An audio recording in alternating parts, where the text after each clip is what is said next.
Pertolongan kita datangnya daripada Allah Bapa yang menciptakan langit dan bumi. Dia yang setia, yang tidak pernah meninggalkan segala perbuatan tangannya. Kiranya turun berkat, anugerah dan damai sejahtera atas saudara sekalian pagi ini, hari ini di dalam ibadah. Kiranya Tuhan memberkati saudara sekalian sampai selama-lamanya. Tuhan memberkati kita semua. Haleluya. Yang percaya katakan amin.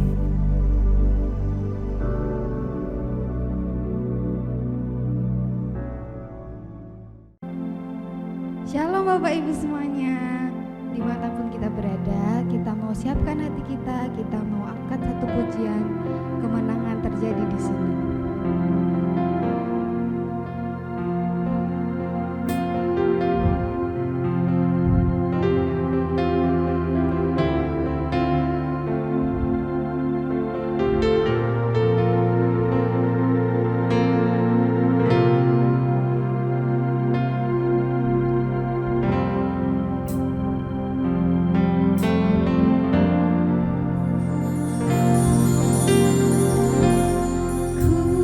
Ku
pujian. Tuhan Yesus baik.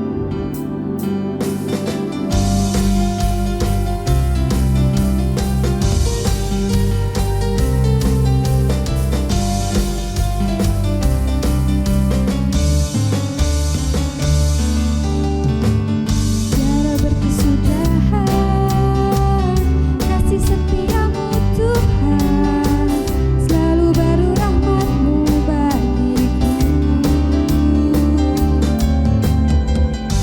Hari berganti hari, tetap kulihat kasih-Mu, tak pernah berhenti di hidupku.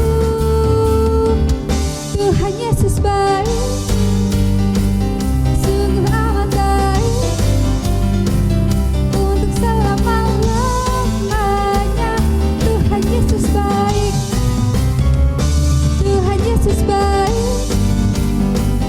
sungguh amat baik,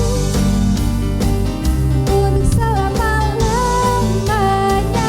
Tuhan Yesus baik. Tambah lebih lagi.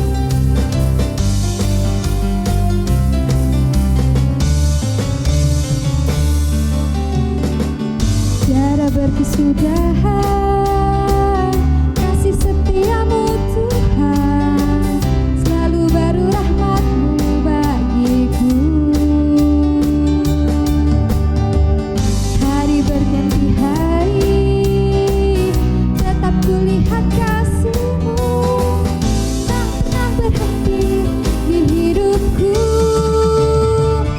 Tuhan Yesus baik, sungguh amat baik, untuk selama-lamanya.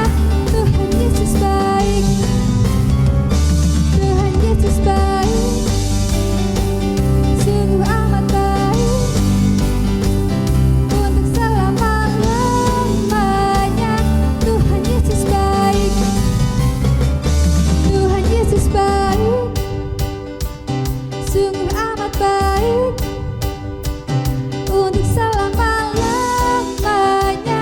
Tuhan Yesus baik, Tuhan Yesus baik, sungguh amat baik, untuk selama-lamanya. Tuhan Yesus baik, untuk selama-lamanya. Tuhan Yesus baik, untuk selama-lamanya. Tuhan Yesus baik.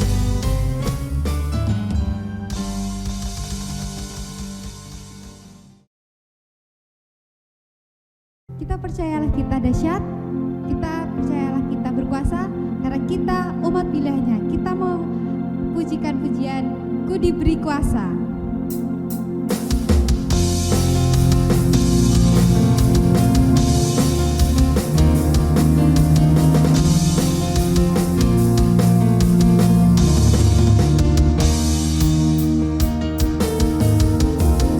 Diberi kuasa, Raja mulia, menaklukkan musuh di bawah kakiku. Dipakai kuasa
semua kita berdoa. Tuhan Yesus, Bapa kami yang baik, Allah kami yang luar biasa, terima kasih Tuhan untuk pagi ini. Terima kasih untuk segala hal yang baik sudah kami terima dalam hidup kami. Tuhan, meski kami tidak tahu apa yang terjadi di depan nanti Bapa, tapi kami percaya melalui penyertaan-Mu yang ada untuk kami semua, kami bisa melalui tahun ini dengan baik Bapa. Sebentar kami mau belajar kebenaran firman-Mu Bapa, kami mau serahkan hati kami, pikiran kami, fokus kami untuk belajar kebenaran firman-Mu, sehingga pagi hari ini kami mau tangkap sesuatu pelajaran yang baik yang bisa kami terima, yang kami bawa dalam kehidupan kami, sehingga hidup kami lebih lagi bersama Engkau Bapa. Terima kasih Tuhan, kami siap belajar kebenaran firman-Mu. Di dalam nama Tuhan Yesus Kristus kami berdoa dan mengucap syukur. Haleluya, amin.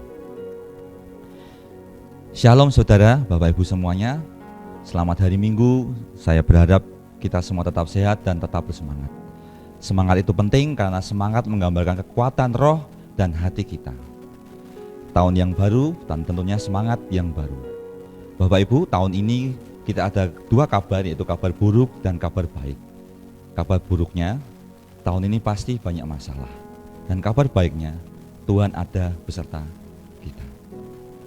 Nah, minggu lalu kita sudah belajar kebenaran firman Tuhan yang sangat memberkati saya, terlebih Ibu Eva sampaikan bahwa tahun ini adalah tahun yang berat. Tetapi coba kita tambahkan huruf K di antaranya. Tahun yang berat berubah menjadi tahun berkat. Karena K yang dimaksud adalah Kristus. Sungguh luar biasa kebenaran firman Tuhan yang sudah disampaikan minggu kemarin. Dan saya yakin juga jadi berkat untuk saudara dan Bapak Ibu semua. Nah, saatnya kita fokus untuk belajar kebenaran firman Tuhan. Karena kita perlu firman Tuhan. Firman Tuhan berfungsi sebagai lensa untuk melihat keadaan kita dan keadaan di luar kita, supaya sudut pandang kita berubah dan kita bisa melihat keadaan di sekitar kita lewat perspektifnya Tuhan.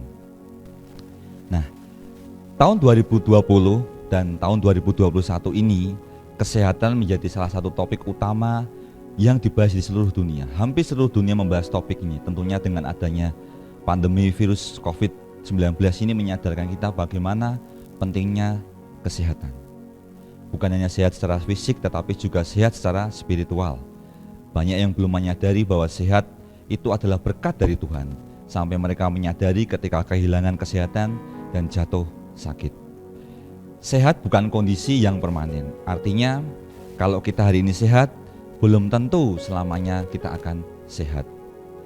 Sehat adalah kondisi yang harus dicapai dan dipertahankan setiap saat. Tubuh yang sehat menimbulkan imun sistem yang kuat, sehingga tubuh kita tidak mudah terserang penyakit.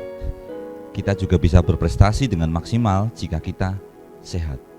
Contohnya seorang atlet terpaksa harus gagal mengikuti pertandingan ketika dia dinyatakan tidak sehat ketika waktunya memulai pertandingan. Dan tentunya kehendak Tuhan adalah agar kita semua sehat, tubuh, jasmani, dan rohani. Terutama sehat secara kerohanian kita. 3 Yohanes 1 ayat 2 dalam versi TSI mengatakan, saudara yang saya kasih, doa saya, kamu akan berhasil dalam segala hal dan sehat secara jasmani. Saya pernah belajar dalam bahasa Latin dikatakan mens sana in corpore sano, atau artinya di dalam tubuh yang sehat terdapat jiwa yang kuat. Sehat secara jasmani itu penting, tetapi lebih penting lagi jika kita sehat secara spiritual. Kalau tubuh kita sehat secara jasmani dan spiritual, maka tidak ada ruang bagi iblis untuk bekerja di dalamnya. Sehat itu bukan saja tentang perasaan, karena banyak orang merasa sehat tetapi tiba-tiba jatuh sakit. Nah, Bapak Ibu, kita akan benar-benar sehat kalau kita sudah melakukan yang namanya medical check up, atau kalau dalam istilah perusahaan, satu perusahaan itu mesti harus diaudit supaya diketahui bahwa kondisinya sehat. Karena sehat itu mempunyai indikator-indikator. Ada angka-angka yang menunjukkan batas aman supaya kita bisa benar-benar dikatakan sehat. Kita mau baca satu kebenaran firman Tuhan di dalam Efesus 5 ayat 15 sampai 17 di dalam terjemahan baru. Saya akan bacakan. Karena itu, perhatikanlah dengan saksama bagaimana kamu hidup. Janganlah seperti orang bebal, tetapi seperti orang arif. Dan pergunakanlah waktu yang ada, karena hari-hari ini adalah jahat. Sebab itu, janganlah kamu bodoh, tetapi usahakanlah supaya kamu mengerti kehendak Tuhan. Nah, sekarang kita tahu kalau kehendak Tuhan adalah supaya kita sehat. Janganlah jadi orang bebal. Orang bebal itu adalah orang yang sulit untuk mengerti, susah untuk diberitahu, atau dalam bahasa lainnya adalah ngeyel. Nah, kalau kita peduli dengan kesehatan kita akan perhatikan dengan sungguh-sungguh bagaimana pola hidup kita, memperhatikan rutinitas kita, apa yang kita makan, dan bagaimana jam tidur kita. Ketika kita memulai untuk atau melakukan tes kesehatan, dari pihak rumah sakit akan mengambil sampel darah, air seni atau kotoran kita. Nah, karena dengan memeriksa apa yang keluar dari tubuh kita, pihak kedokteran akan mengerti dan tahu apa saja yang masuk ke dalam tubuh kita. Kita baca satu ayat Alkitab Tuhan, firman Tuhan.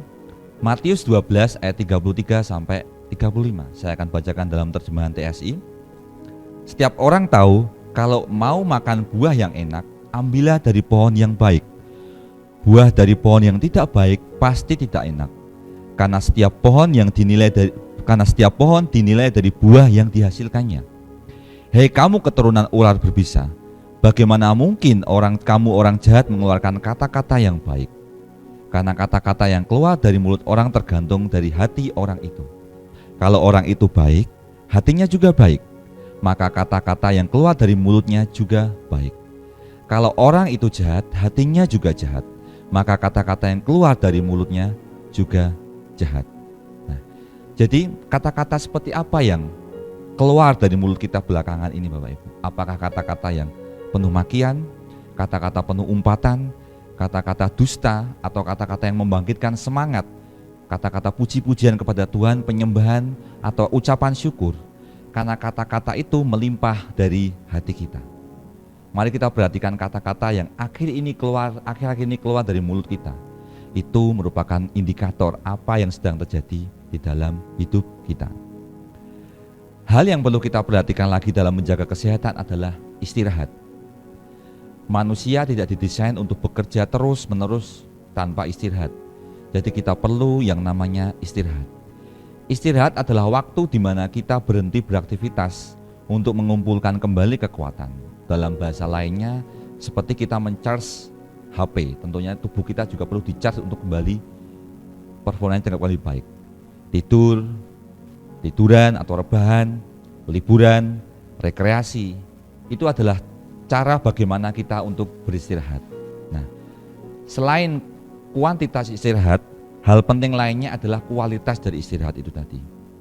Kita bisa tidur lama, tetapi jika kita tidak tidur dengan lelap, sama saja juga salah.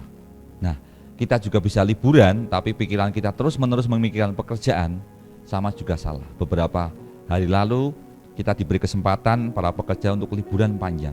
Nah, ketika liburan panjang tentunya dengan kondisi yang seperti ini, saya percaya kita semua juga bisa jaga kesehatan. Dan dengan kuantitas liburan yang panjang ini, apakah kita punya kualitas liburan yang baik? Jangan-jangan kita liburan tapi kita tetap memikirkan pekerjaan.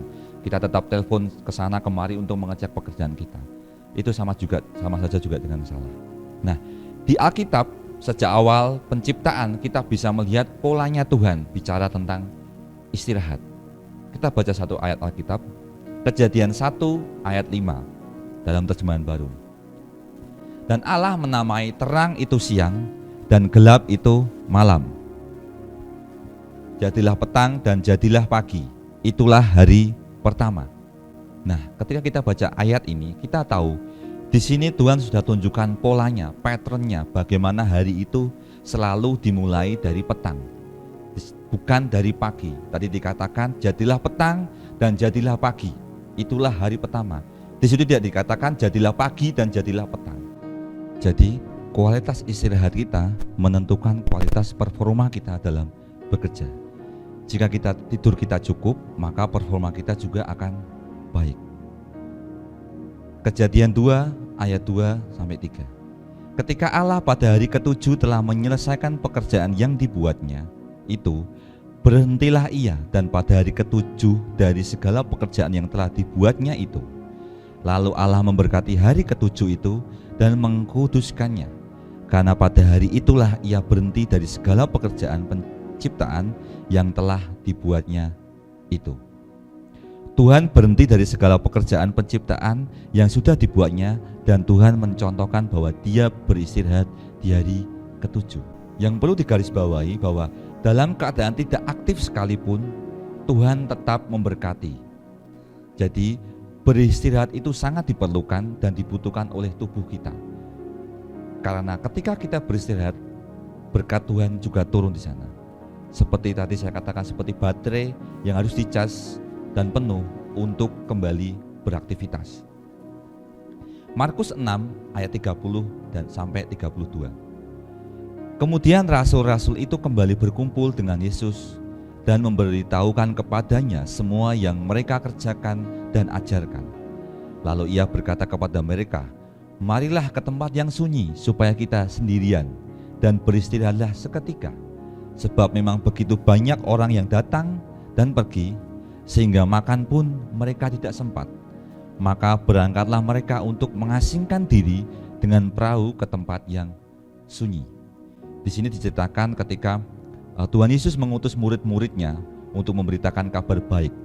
Bahkan Dia memberkati mereka dengan roh sehingga mereka bisa mengerjakan pelayanan untuk menyembuhkan orang sakit, melayani pengusiran setan.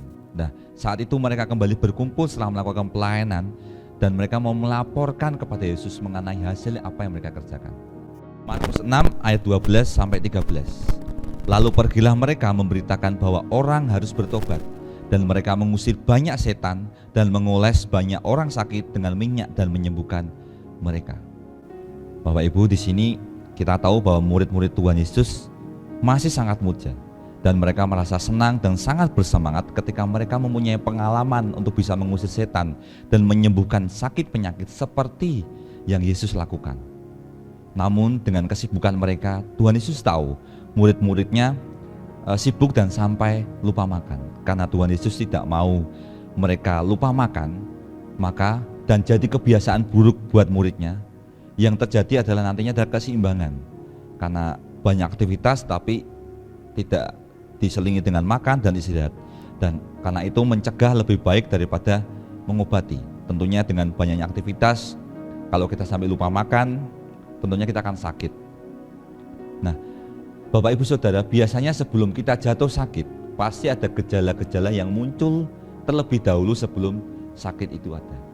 Nah, tubuh kita secara otomatis akan memunculkan seperti peringatan atau early warning bahwa ada sesuatu yang salah dalam tubuh kita. Nah, ini dinamakan gejala. Nah, jika gejala ini muncul dan kita bisa kenali, maka kita bisa terhindar dari sakit yang tentunya lebih parah lagi. Contohnya, di beberapa area toilet di area publik area ada tertempel kertas yang menunjukkan indikator warna air seni kita di dalam toilet tentunya. Dari warna air seni itu kita bisa mendeteksi apakah tubuh kita sudah cukup tersuplai air minum atau belum. Nah, kita harus segera minum air putih ketika air seni kita mulai berwarna kuning, dan tentunya semakin kuning kita semakin harus sering lagi minum air putih supaya tubuh kita terhindar dari yang namanya dehidrasi. Nah, di sini kita tahu tidak banyak orang yang diajarkan untuk mengenali rasa sakit sebagai indikator kesehatan. Rasa sakit atau gejala tadi adalah sinyal atau pesan yang dikirimkan tubuh kita ke otak kita bahwa ada sesuatu yang tidak berfungsi dengan benar terjadi ketidakseimbangan dalam tubuh kita, dan tentunya melampaui batas kenormalan tubuh kita. Nah, rasa sakit memang tidak menyenangkan, namun jika kita bisa merasakan sakit berarti kita mesti bersyukur, karena jika kita masih bisa merasa sakit berarti tubuh kita masih sehat. Kemampuan merasakan sakit itu termasuk berkat yang datang dari Tuhan. Tentunya kita tahu, kalau kita tadi saya bicarakan ketika kita masih bisa merasakan sakit, puji Tuhan berarti kita masih sehat. Karena rasa sakit itu punya tujuan. Nah, dari sini kita mesti belajar dan merubah pola pikir kita. Karena selama hidup kita pasti akan merasa sakit. Kita tidak bisa dihindarkan dengan rasa sakit. Rasa sakit menunjukkan bahwa kita masih hidup. Orang mati tentunya tidak bisa merasakan sakit, dan orang sehat harus berteman dengan rasa sakit. Nah, mungkin hal ini terdengar aneh. Bagaimana mungkin kita mesti harus berteman dengan rasa sakit? Nah, ada satu quote mengatakan dalam bahasa Inggris no pain no gain, yang artinya kalau mau berhasil harus mau berhadapan dengan rasa sakit. Nah, seorang atlet olahraga akan berlatih lebih keras dan mati-matian menjelang hari di mana ia akan bertanding. Nah, dari latihan yang keras itu dia akan merasakan penderitaan di dalam latihan itu. Karena penderitaan dalam latihan adalah persiapan untuk memperoleh keberhasilan dia dalam perlombaan. Semua manusia dilahirkan melalui proses kesakitan dari ibu kita tentunya. Dan luar biasanya papi saya memberi nama saya Yabes yang artinya kesakitan. Tetapi saya hari ini sangat-sangat bersyukur dengan nama itu. Ya, bukan satu masalah buat saya kenapa papi saya memberikan nama saya kesakitan, tapi tentunya ada berkat tersendiri buat saya ketika papi saya memberi nama saya Yabes. Ada satu istilah, yang sehat pasti bertumbuh. Ketika kita tahu kata-kata ini, yang sehat pasti bertumbuh, banyak orang akan senang dengan istilah ini. Tapi tidak semua orang siap untuk bertumbuh. Pertumbuhan itu artinya ada perubahan, dan perubahan itu membutuhkan pertumbuhan itu artinya adalah perubahan, dan perubahan itu membawa kesakitan. Kita membaca satu ayat Alkitab firman Tuhan, Matius 16 ayat 21 sampai 24 di dalam terjemahan baru.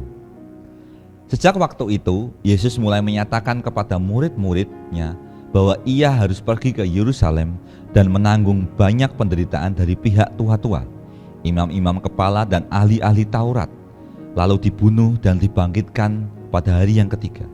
Tetapi Petrus menarik Yesus ke samping dan menegur dia. Katanya, "Tuhan, kiranya Allah menjauhkan hal itu sekali-sekali tak akan menimpa engkau."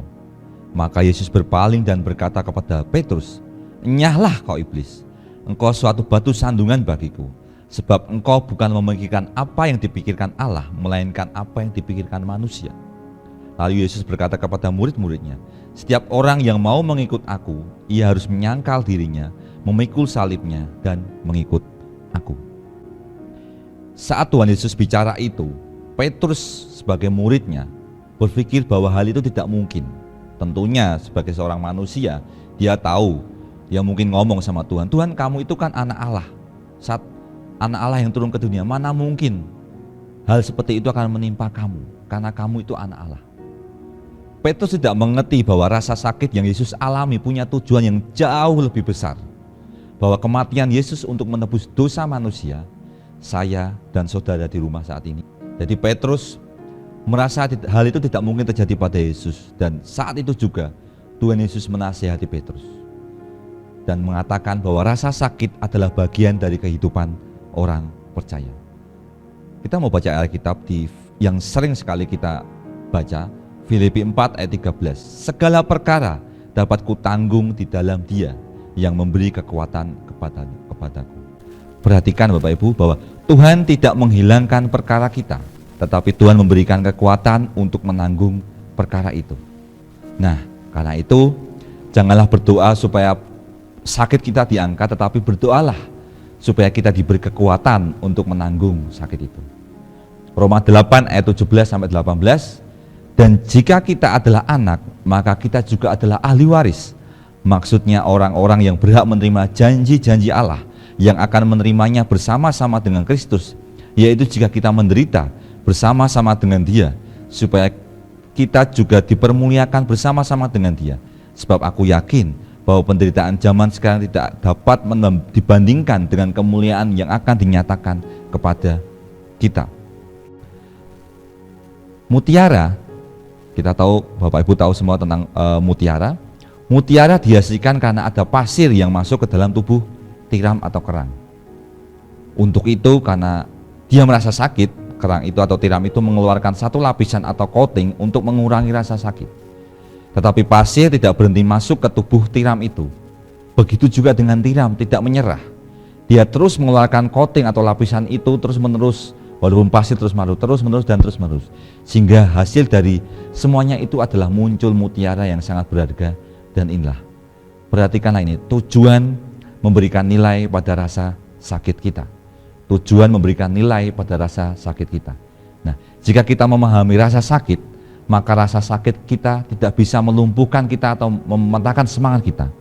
Oleh sebab itu jangan menyerah Bapak Ibu pada rasa sakit kita. Punyailah tekad bahwa jika rasa sakit ini akan membuat kita jadi lebih baik, lebih kuat dan lebih berharga, dan kita bisa keluar dari musim ini sebagai pemenang. Rasa sakit kita membawa pesan yang begitu penting untuk hidup kita ketika kita mampu memahaminya. Apa saja pesan yang mungkin ada dalam rasa sakit kita? Mungkin sudah waktunya untuk bertobat dan berhenti mengandalkan kekuatan sendiri dan mulai mengandalkan Tuhan. Mungkin dia membawa pesan untuk berhenti dari kebiasaan buruk yang selama ini kita lakukan. Mungkin dia membawa pesan untuk segera mengerjakan usaha yang kita impikan, yang selama ini takut untuk kita mulai atau takut kita kerjakan.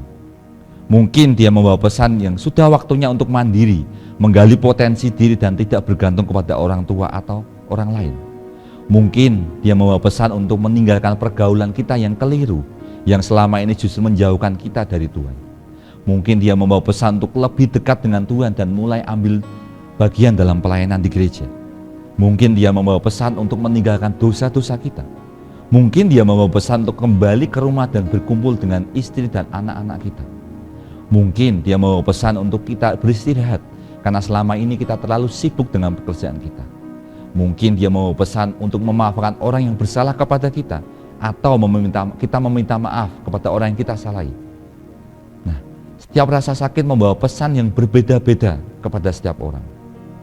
Kalau kita merespon rasa sakit dengan benar dan kita tidak menyerah dengan rasa sakit itu, kita sedang meletakkan nilai pada rasa sakit itu. Satu ayat firman Tuhan untuk menutup pengajaran saya hari ini, Mazmur 30 ayat 11 dalam terjemahan baru. Aku yang meratap telah kau ubah menjadi orang yang menari-nari, kain kabungku telah kau buka, pinggangku kau ikat dengan sukacita. Bapak Ibu, saya berdoa agar rasa sakit yang hari-hari ini dialami oleh kita semua bisa menjadi mutiara yang sangat berharga dalam kehidupan kita ketika kita tahu dan merespon rasa sakit itu dengan benar. Dan saya berharap kebenaran firman Tuhan hari ini bisa jadi berkat buat Bapak Ibu semuanya, sehingga kita bisa melewati hari-hari ini yang saya percaya tidak mudah, tapi saya percaya karena Tuhan ada bersama kita, kita bisa melewatinya karena Tuhan ada bersama dengan kita. Tuhan Yesus memberkati. Mari kita bersatu hati untuk kembali berdoa. Tuhan Yesus, terima kasih untuk apa yang sudah Kau sampaikan kepada setiap kami pagi hari ini, Bapa. Kami percaya setiap hal yang terjadi dalam kehidupan kami, berkat, anugerah, pencobaan, dan terutama rasa sakit yang kami alami hari-hari ini akan menjadi sesuatu yang baik buat kehidupan kami. Ajar kami untuk merespon semuanya dengan baik, Bapak. Ajar kami untuk lebih lagi tahu apa yang sebenarnya terjadi dalam kehidupan kami, sehingga rasa sakit yang kami alami, kami bisa ubahkan menjadi nilai dalam kehidupan kami untuk menaikkan level kehidupan kami lebih baik lagi bersama Engkau, Bapak. Terima kasih Tuhan untuk segala anugerah yang sudah Kau limpahkan dalam kehidupan kami, Bapak. Kami sudah belajar kebenaran firman-Mu, Bapak. Biarlah firman yang jadi berkat buat ibu kami, buat hidup kami, buat ibu kami, sehingga hidup kami lebih lagi bersama Engkau. Terima kasih Tuhan, di dalam nama Tuhan Yesus Kristus kami sudah berdoa dan mengucap syukur. Haleluya. Amin.